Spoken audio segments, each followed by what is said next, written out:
This is the story of Hoover Dam, one of America's 7 modern civil engineering wonders. Build a dam in the wilderness and the world will beat a path to it.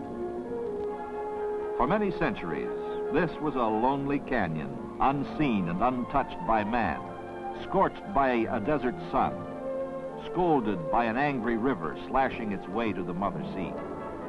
Now it lies peaceful and silent, except for the gentle hum of a hydroelectric power plant, the bubbling up of water as it leaves mighty turbines, the cheerful sounds of America and the world on the move to see this pioneer multipurpose reclamation project man built in Black Canyon.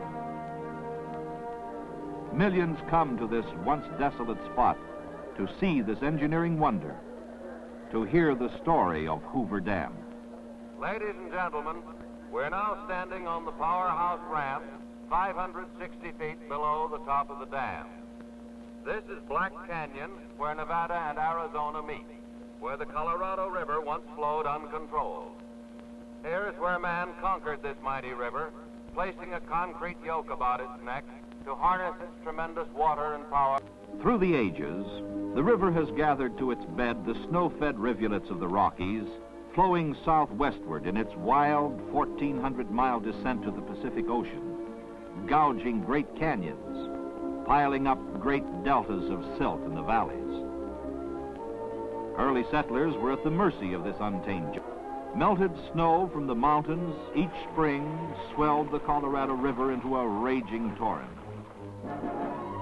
flooding fertile valleys along its banks, destroying farmlands, homes, and cities.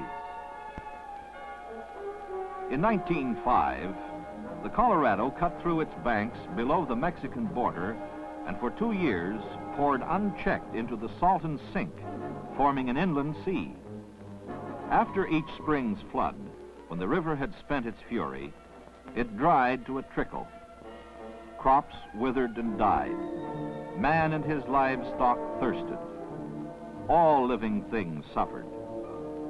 Settlers along the river were discouraged and aroused. Some gave up and went elsewhere. Others stayed to fight. The river had to be regulated, controlled in a year-round flow if they were to succeed. No more floods, no more droughts. Arthur Powell Davis, first reclamation director and chief engineer, understood their problem. For years, he had traveled up and down the river, surveying, studying. Build a high dam in a deep canyon upstream to control the river, he reasoned.